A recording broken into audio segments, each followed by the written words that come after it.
Uma década depois de se tornar independente, o Timor-Leste, um pequeno país no Sudeste Asiático, enfrenta agora outro desafio: construir a própria identidade, se transformar em uma nação respeitada.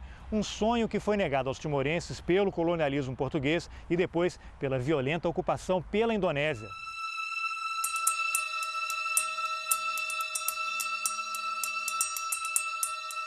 Foram tempos de sofrimento e também de resistência que deixaram marcas profundas na população.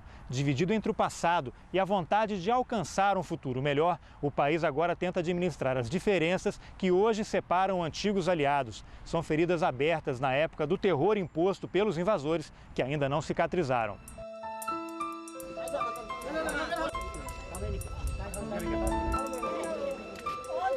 O Caminhos, a reportagem desta noite, vai mostrar o que aconteceu no Timor-Leste nos últimos 10 anos e vai contar também a história de um povo explorado e desrespeitado que está conseguindo construir, lentamente e com muito sacrifício, um projeto para seguir adiante. Projeto de autodeterminação, de liberdade, de soberania. Você vai se emocionar com essa história.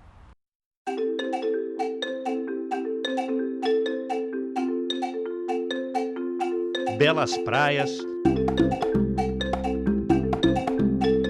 muito calor. Dili, a capital do Timor-Leste, tem esse visual paradisíaco, gente simples e simpática. O ritmo de vida é tranquilo.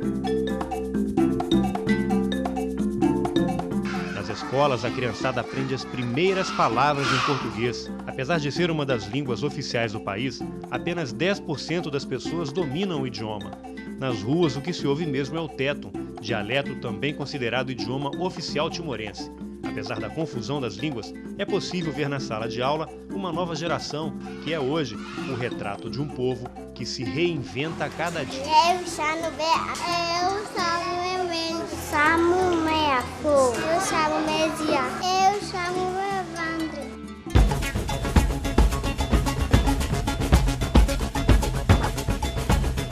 O Timor-Leste tem 1.200.000 habitantes. Fica no sudeste da Ásia, entre a Austrália e a Indonésia. É um país pequeno, tem a metade do tamanho do estado de Alagoas. Também é uma das nações mais jovens do mundo. A independência só veio em 2002, mas para chegar até aqui, os timorenses precisaram lutar muito.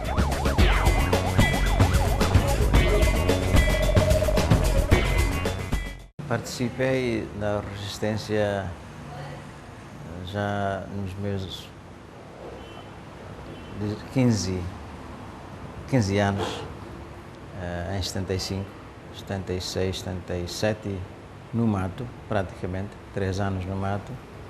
E depois fui capturado com os meus pais e a família e regressamos à cidade.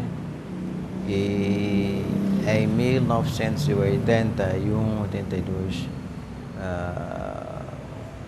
comecei de novo a participar e pronto, a partir daí comecei a envolver, a organizar atividades clandestinas, principalmente a apoiar a resistência armada e a resistência diplomática. Timor-Leste foi colonizado pelos portugueses que chegaram aqui no século XVI. Em 1975, na sequência da Revolução dos Cravos, que acabou com a ditadura de Oliveira Salazar em Portugal, Timor se tornou independente, mas por pouco tempo. Foi invadido pela Indonésia apenas 9 dias depois. O regime de terror imposto pelo ditador Mohamed Suharto durou 24 anos. Nesse período, mais de 250.000 pessoas foram assassinadas no Timor. Em 1998, Suharto foi obrigado a renunciar. Um ano depois, o novo governo aceitou que a ONU realizasse um plebiscito para saber se os timorenses queriam a independência ou continuar anexados à Indonésia. O processo foi doloroso. 75% dos timorenses votaram contra a integração com a Indonésia. Assim que o resultado foi divulgado, milícias pró-Indonésia começaram uma onda de violência em todo o país, saqueando e queimando tudo que encontravam pelo caminho. Só aqui em Dili, 90% dos imóveis foram completamente destruídos. Um deles foi esse aqui, a antiga sede do bispado em Timor-Leste. Diante de tanta violência, a ONU decidiu intervir. O brasileiro Sérgio Vieira de Mello, que morreu num atentado no Iraque em 2003, foi escolhido para administrar o país de 99 até 2002, quando o país se tornou independente. Outros brasileiros chegaram na mesma época para ajudar na reconstrução. Simone é missionária e lembra do dia em que desembarcou com o marido em Dili. Descendo do avião, percebemos o que iríamos encontrar era uma cena de filme de guerra, barricada, tropa, tanque de guerra para todo lado, cães farejadores, coisas que nós só tínhamos visto em filme.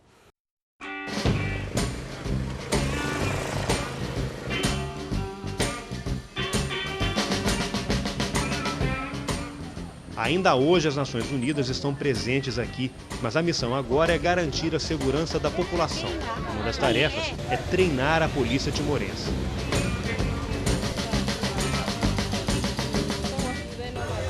Bom dia, senhora, déjala aí. Tudo bem? El trabajo de la policía principal es construir una nueva policía en Timor-Leste, moderna, respetuosa de los derechos humanos y que pueda hacerse cargo de la seguridad de su país con garantías en un futuro próximo. Mas a atuação dos soldados da ONU não se limita a combater a violência. Essa casa foi atingida pela água da chuva que desceu da montanha. Os moradores perderam tudo. Os oficiais da ONU acompanham os colegas timorenses para ensiná-los a orientar os moradores. Falando o dialeto teto, o chefe da polícia de Dili disse que está satisfeito com a parceria.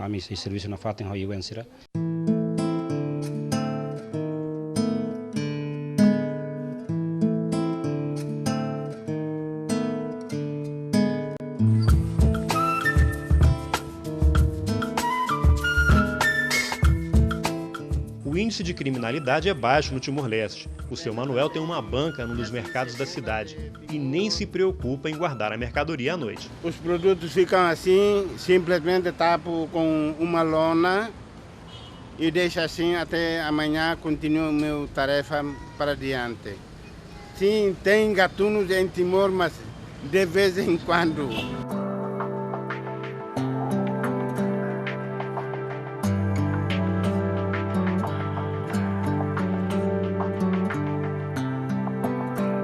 Com apenas 8 anos de independência, o pequeno Timor-Leste é uma nação jovem, tão jovem quanto essa garotada que começa a ter o primeiro contato com as letras e a língua portuguesa. É essa geração que tem a responsabilidade de inverter um dos piores indicadores do país, a elevada taxa de analfabetismo. Aqui, 6 em cada 10 pessoas não sabem ler nem escrever. E só 10% das pessoas sabem conversar em português, mesmo entre os adolescentes. Quer ter uma ideia? Então, acompanhe a minha tentativa de dialogar com esses jovens timorenses. Não? E você, fala português? Um pouco. Um pouco? O que você fala em português?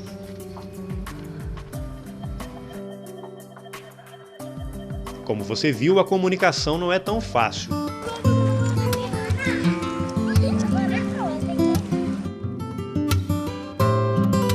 O primeiro idioma de todo timorense é o teto.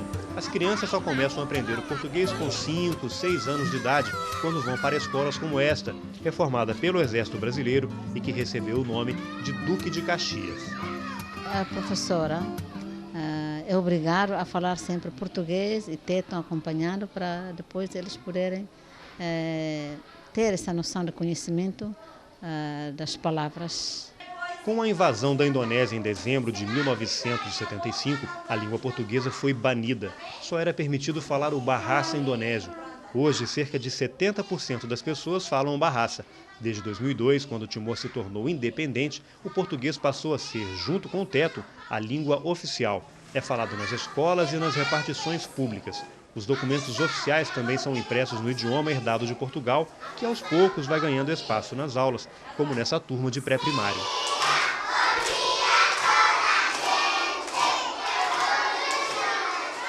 Para a professora Mônica, o Timor é um desafio que vale a pena.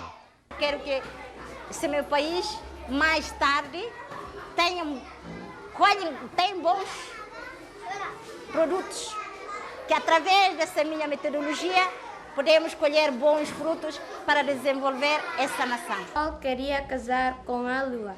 Nas turmas mais avançadas das escolas do Timor-Leste, o português é a única língua permitida durante as aulas. Cinza, a face e a lua atirou-lhe as agulhas da costura.